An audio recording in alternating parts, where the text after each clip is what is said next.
Okay, let's talk a little bit more about the char type, because char is an interesting type. I've already shown you guys how we can literally say char c equals 55 and it doesn't complain. And the reason for that I've already mentioned is an ASCII table. Basically, uh, chars are the first representation of chars was with an ASCII table, and here you can just open it up anywhere and you can see what symbol represents what, and you usually will find that A is 65, I think. These are by, and I need the decimal. Okay, so 65, let me move the chat.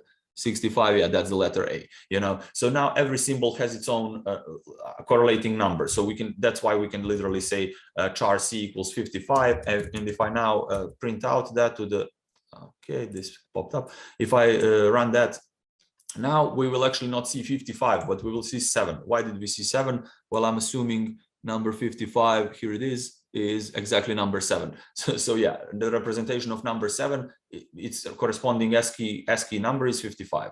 If I put 58, we would get these, we would get a colon, semicolon is 59, and so on. Then this can actually be useful. I'm just going to try to create a little simple program that you might like, using these neat characteristics that chars have, that we can easily convert them into some numbers. What are we doing? Well, let's create a character counter, basically this. So character counter, I mean, I'm just going to open anything up here and I'm going to write some text. This is a character counter, something like this. Basically, you can see it counts the words. What I wanted to make is just something that will count. We even have how many letters. This is what we're making, really, letter density. We want to see how many of what letter was there in our text. We will ignore all the special characters. We only care about the letters, right? We want to create this. It looks cool. I mean, why not? Let's try to make it in Java. What are we going to use? Well, we're going to use a couple of things that we've already learned. So creating a letter counter basically just counts all the letters in a given string and give us, like, at the end, give us an array, because basically you can see that this is an array of all the letters and they're only showing the ones that appeared, but we're going to show all the ones that, even the ones that appeared 0 times. Okay, so let's start doing that. Let's first think of a method. Let's create a method called public static. What does the method return? Well, it returns an array, right? So it would return an array of something, integer array or a char array, we will see.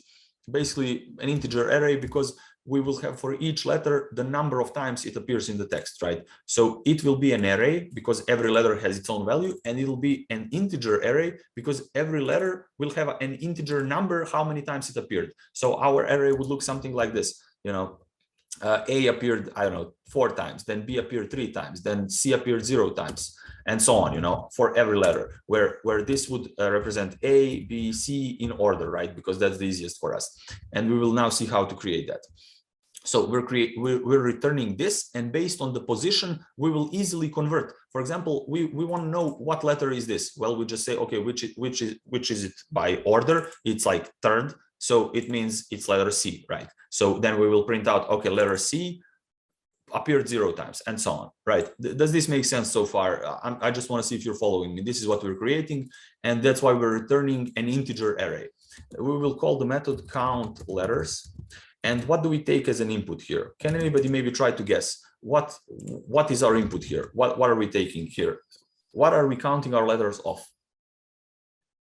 Of basically some sentence, but what data type is that? Yeah, we're doing a string. So we're taking a single string called, I don't know, sentence or word. We can name it anything, or input for whatever. I mean, that's like the most general name. And we will just return some result here. So I'll create the result. Int result equals new int array. Okay, so what are we thinking now? We need how many? We already said when we are defining an array, we need to specify how many items we're using, how many things we're going to have. So how many things should we have? How many values do we need? Well, how many letters that there are? Like 26, right?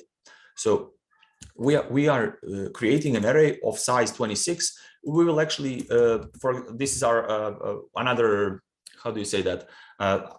we will consider A and A lowercase a to be the same letter. We don't care about the caps, of letters. So that's another thing that, I mean, we're fine with that. We can also create later a task where these are different, but it doesn't really matter. It's all the same. So yeah, we will just consider these two the same. So that's why we can actually just write that even. We can say input equals input to lowercase. We'll just put it to lowercase. I don't need this parameter. That's what IntelliJ thought was the best method for me, but no, I just want a method without parameters. Just put it to lowercase, okay? And yeah, we just put everything to lowercase because we don't care about bigger K. We want this to be two A's, not just like one big A, one small A. So yeah, put everything to lowercase. And now what do? Well, we obviously need to loop through the result, right? We need to, loop through the input to just see which letter appeared. Okay, so for loop makes sense because we want to go one character at a time, right? So how long do we loop? Well, until input.length. Again, let's reiterate really quickly, y start from 0 and y end with less than length. Similar story for strings as for arrays. We always start at 0. The first index is actually 0. So when I say input.char at I, okay, I will take this character. This will be char C or char letter. Let's call it letter.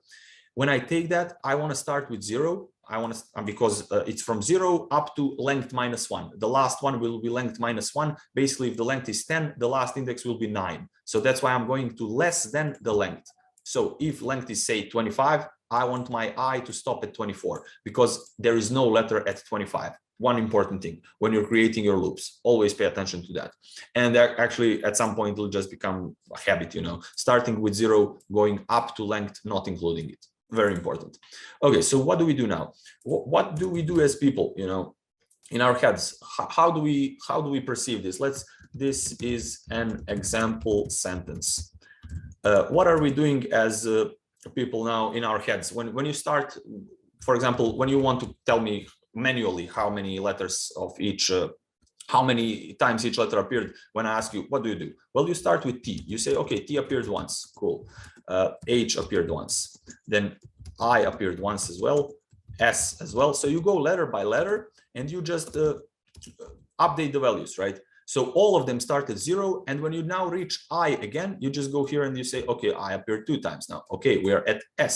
We're going to ignore everything that's not a letter, right? We will see how we can write code for that. But we will just ignore everything that's not a letter because we don't care about spaces, special symbols, and so on, right? Okay, so then we come to this I, we increase I's counter, then we come to S, we say, okay, S is now 2. So what are we doing? We're basically just, when a letter comes along, we need to find out its place in the array and update the result, right? So our starting array is going to look something like this, 0, 0, 0, and many, many zeros, right? So that's our starting array. T comes in. Well, T is somewhere here in the middle, so we're going to put 1 somewhere in the middle for T, right? For I, it's going to be like, I'm not going to write 26 zeros, but you understand what's happening. So we will find the exact position of T, then we will find the exact position of H every time, and that's it, right?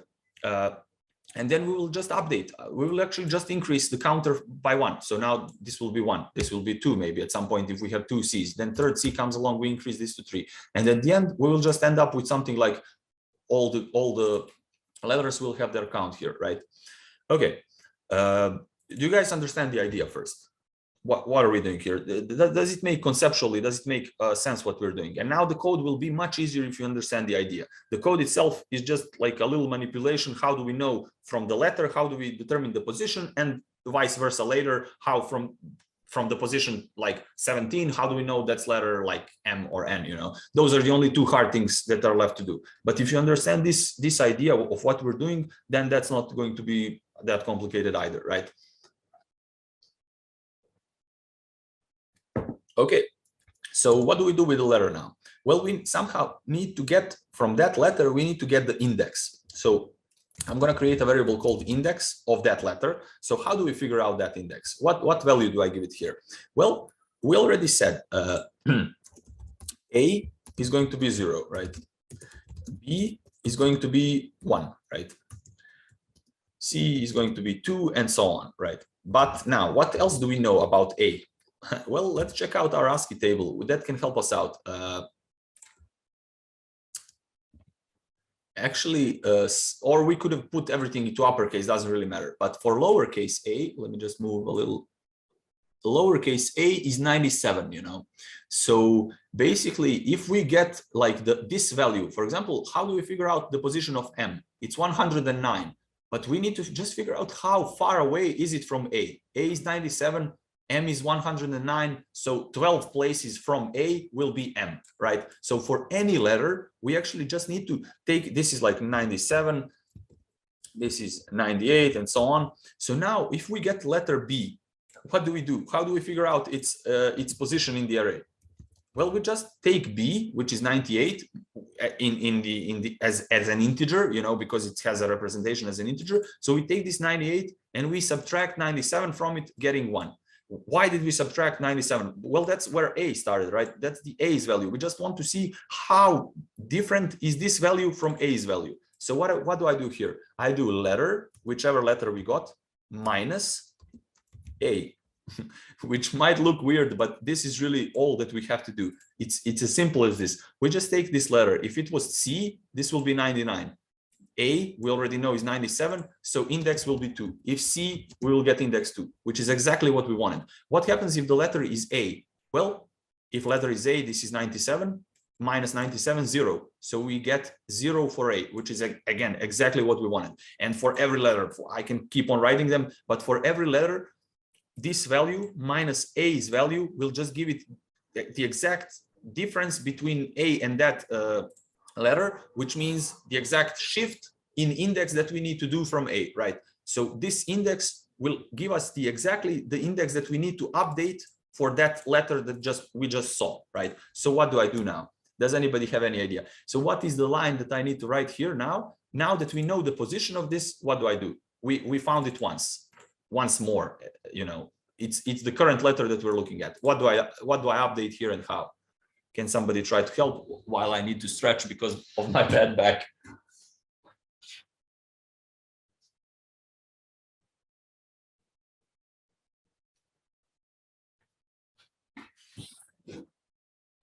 Okay, any ideas?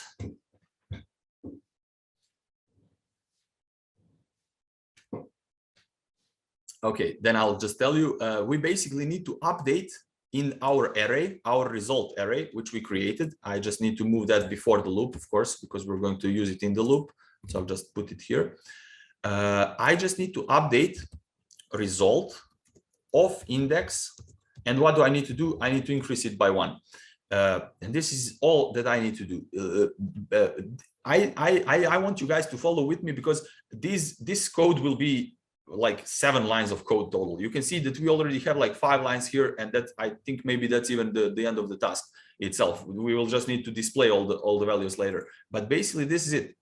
This is why I'm going super slow, because this code, you can see I could have probably written it in like 7 seconds. But the thing is, it's really hard to come up with the idea. And when you come up with the idea, it's kind of hard to maybe, like, some of these parts are hard. Like how do you convert the letter you got into its position in the array? And this is how. So it's really important that you follow with me and to tell me if you understand or not, so I can repeat some parts that are maybe confusing you still.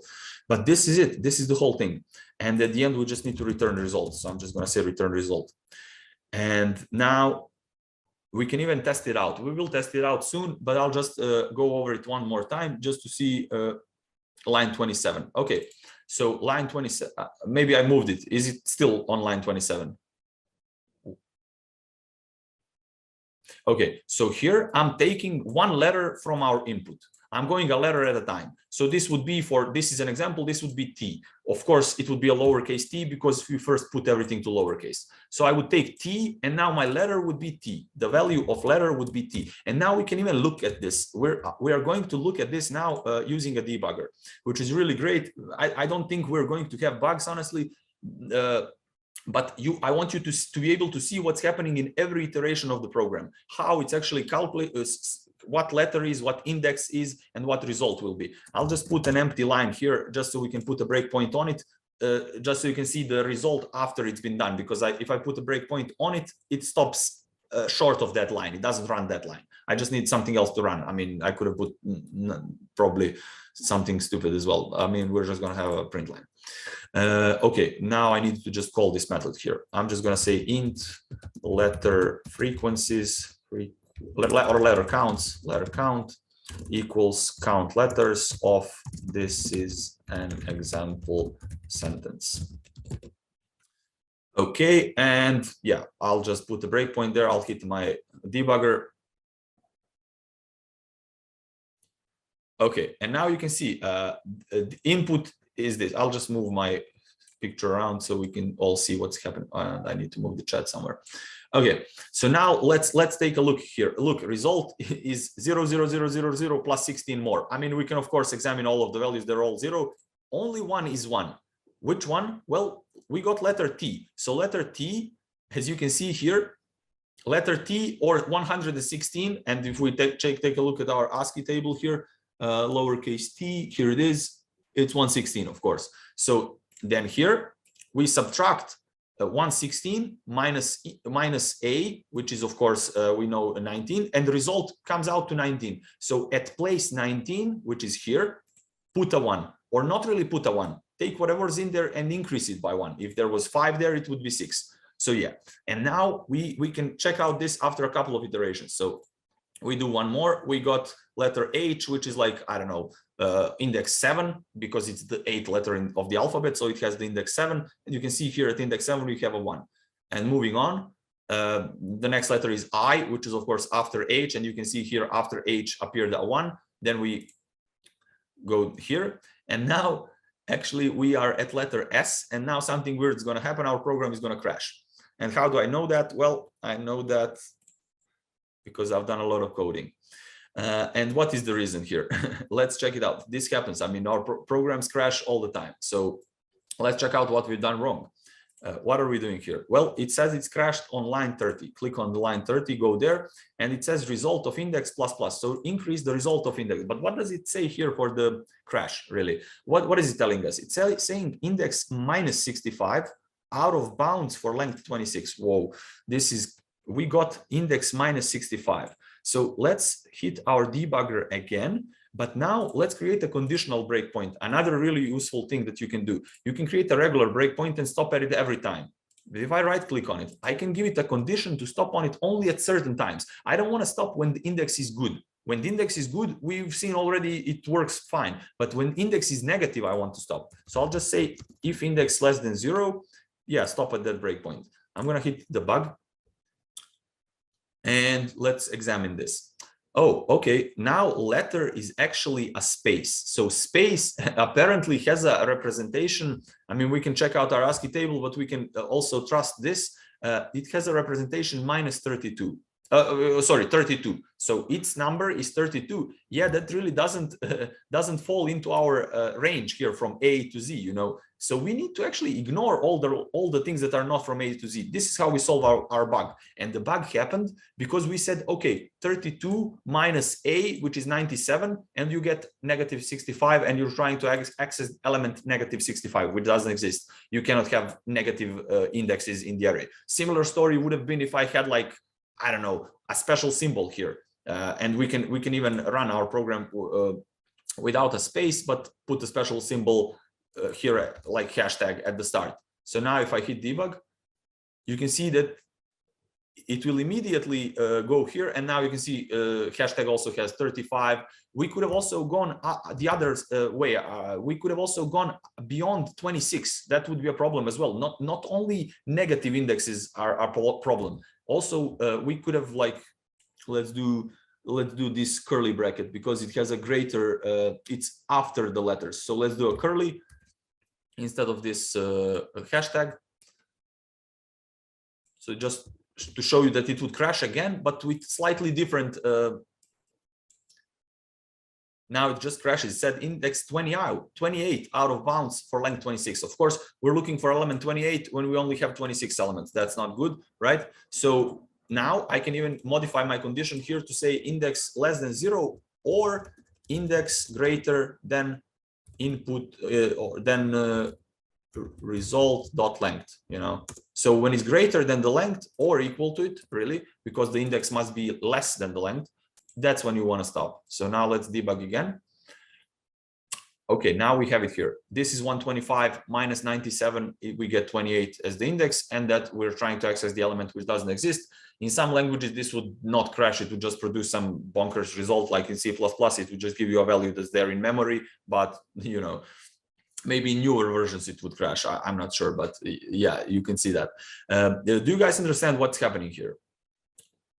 We only made our program. We only want 26 consecutive letters because they're next to each other with their ASCII codes. We don't care about the other letters. So how do we fix this? Well, it's kind of really easy. We only want to do stuff with this letter if it's actually a letter. So what do I do here? I do if letter is actually a letter. How do I figure out if it's actually a letter? We only care about lowercase letters, we said, and we already put everything to lowercase. So I can just say if letter is greater than equal than A, and letter less than equal to Z, right? Again, it will just compare their ASCII codes, but we get exactly what we want. If letter's ASCII code is between letter A's ASCII code, as we can look here at the table, if it's between 97, including that, and 122, including that as well, because that's Z, we proceed. If not, we do not proceed. We just ignore that. We move on to the next letter, right? So what do I do here? If letter is, I put my keyboard on Serbian. If letter is between one of these values, we do these things. We calculate the index, we update the result. We are removing print line because we don't need it anymore. And that's it. Now everything should work just fine, right? Now if I run our program, it should not crash. Do you guys agree? I mean, we just fixed the problem here. Do you understand how we fix the problem?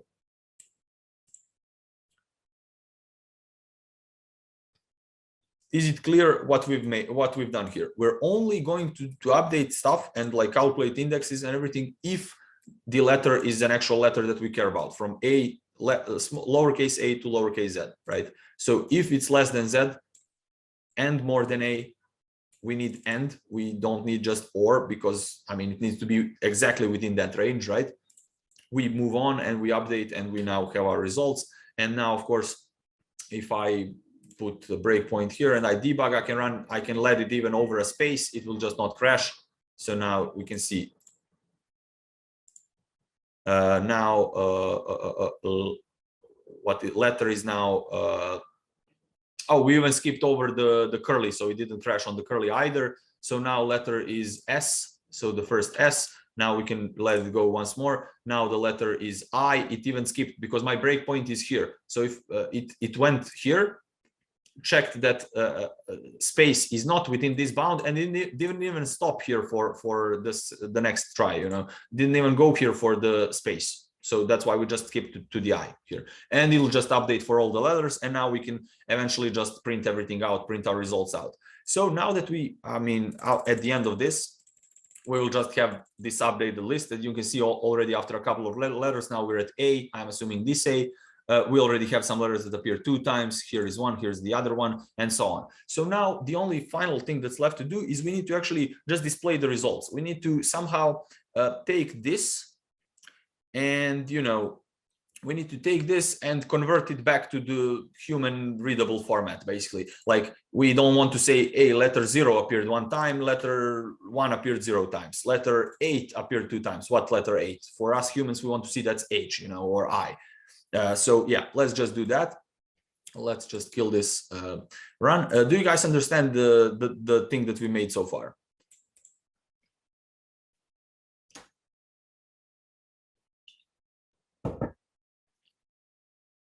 Okay, I'm gonna assume that you do, hopefully, but you can see it's like 7 lines of code total, but it's really the idea that matters here.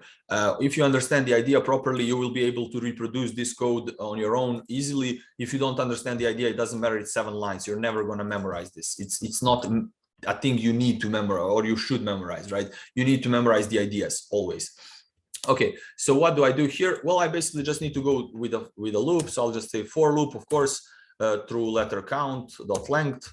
And what do I do here? I want to display something like this, the letter, and then how many times it appeared. This is what I want. But of course, the letter is not always going to be A, so it'll be letter. So I need to somehow figure out which letter it is. I'll just create a local char variable, which is called letter. And what do I do now? How do I figure it out? Well, if I'm similar to here, I'm just going to take the position. We now know the position in the array, but we don't know which letter it is. Well, it's letter A plus the position. And it's as simple as this. And now we just need to convert this to a char. Pass to char. Yeah. Okay. So what am I doing here? I'm taking the ASCII value of A, adding the position of the array to it. Why? Well, because if it's 0, it's exactly letter A. If position is 1, it's exactly 1 plus A, which would be 98, which would be B. So instead of subtracting, now I'm adding the position in order to A, in order to get like the letter and just convert. I mean, this will be a result in ASCII, you know, this would be a number. This would be like 97 plus 5, that's 102, which is like letter E, for example. And I just convert that to char. And this is what we will cover a bit later in the lesson. Maybe I should have gone through some more slides before doing this. But yeah, this is, I'm manually telling it, hey, I want you to be a char now, not just a number, you know. Okay, so I'll print that out and plus, and then equals, and then plus, well, plus what? Letter count of I. So at that position, what's the value of the array? Yeah, well, it's 1, 2, 3, whatever, right? So at that position, I'll just display the count. I mean, the count that's there, that's going to be the count of this letter. And this is basically it. So now let's run this. And yeah, we got some results here. One more nice thing that we could do is, for example, the same thing that they've done on the site where we looked. We can literally do if letter count of I is greater than 0, only print it then, because we don't really want all the letters. I mean, we have a bunch of zeros. So let's run this again.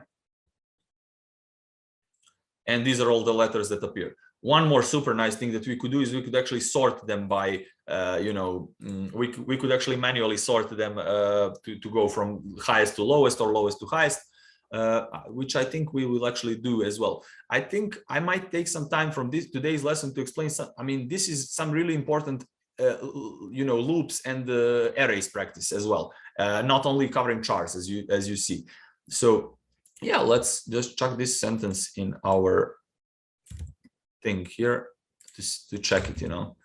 And you can see here, let's check our counter, of course. Now let's check out only a couple of values, but let's make this not full screen, but not this small either. Oh my God, okay. And you can see now E appeared 5 times, S appeared 3 times, N appeared 3 times as well. I mean, we can compare, it basically works. Every letter X appeared 1 time. You can see here T 2 times. Here it is. This one even counts the bracket. We don't care about the bracket. That's what we said, right? So you can see this works, right? Do you guys want me to go over it one more time before we actually do the sorting part? Or do you feel like there's no need to go over the whole thing, maybe just some particular part?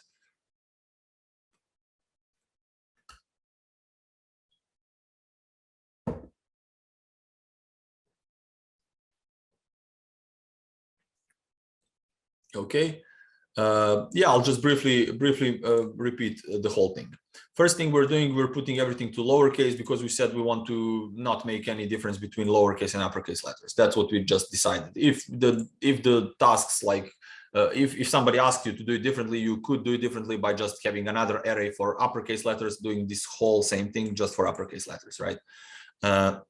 Other than that, we are creating a resulting array here with size 26. Why 26? Well, because that's how many letters we're looking at exactly in English alphabet.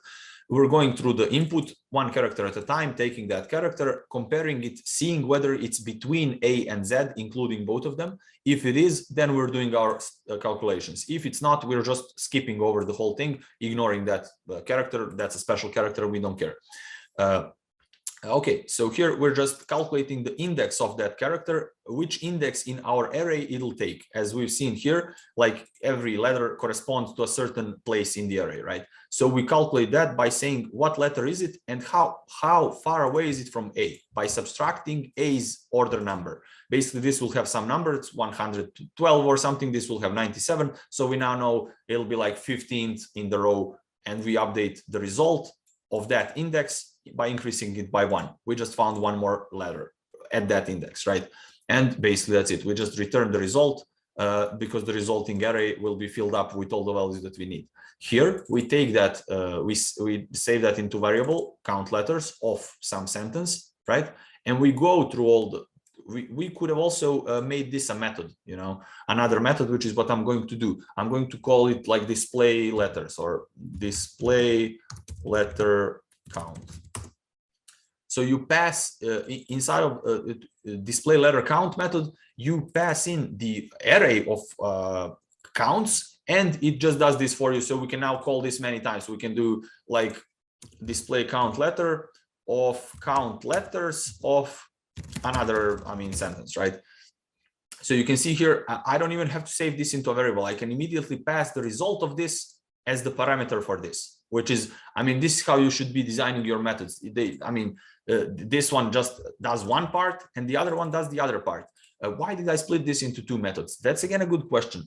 I could have done this everything in main, but that's not really nice. I mean, I then couldn't count the letters if I wanted to. But an important question is, why did I split it in two methods? Why didn't I just in count letters display it as well? Why didn't I just, instead of returning result, just copy these few lines of code for displaying? Well, the reason is, and that's also something that I'm going to try to teach you, that's a little bit of more of an advanced like coding style practice. It wouldn't have been wrong to put displaying the result here, but it's much better this way. Why? Because now we count letters doesn't display. It's not its job to display. It's there. Your methods and should almost always do one thing, you know.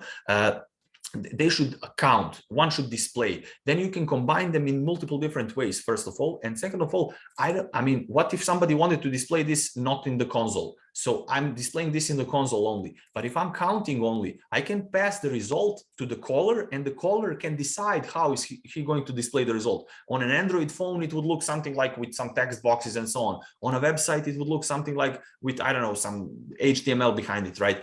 In console, it would look with like text on a console, right? So we don't care. For our method to be useful, it needs to do one thing, because somebody else can decide what to do with the result. If the method is doing too much, for example, if the method is also printing stuff out on a screen, I mean, the caller, what if he doesn't use a console? So this will not be usable from a non-console app. So why would you decide for that when you can just have a displaying method for the console app? Maybe you can have another one for displaying in some nice UI, and the part of the method that's counting is its separate own part of the code. So we can easily call this without complicating with things that don't belong there, really, you know. So yeah, that would be, we will be doing that a lot when designing our classes and methods. We'll just be extracting parts to other, I mean, of course, this is all part of the process. You can first write code which does everything in a single method, and then you can see, I need this displaying elsewhere, you know, and then you decide, okay, I'm going to put it as a separate method because I now see a need to use it somewhere else as well. And that's usually how designing the code goes. It's never like writing perfectly short, concise, nice methods that do only one thing and so on. It's a lot of doing things wrong and then like fixing them. Basically, you just write a huge method, and then you see, oh my God, I now need the first portion of the method somewhere else, but not the whole thing. Then you just separate the method into three different logically different parts, you know, where one thing just calculates, the other just displays, the third one just, I don't know, fetches from the database and so on, you know. Not good to have everything in one place. That's all I'm saying, because it greatly reduces reusability of your code, right? And that's what we're trying to get out of our code, it being reusable and modular. And it's modular when you can separate things into small modules. This is a small module. I mean, this just does one thing, and you can easily include it somewhere else.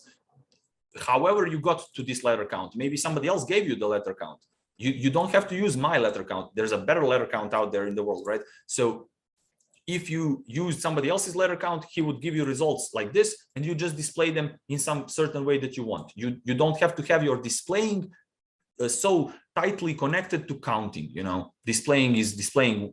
It's much better to pass the method than to just have everything in a single method. That's what I'm trying to say. I hope I got the point across. Okay. Do you guys have maybe some questions? I think it might be a good place to make a break here, and then we will start talking about the object-oriented concepts, and I will leave sorting the array maybe for another time, since I do really need to cover all these important concepts so you can do your homework properly. Do you have any questions for me before the break?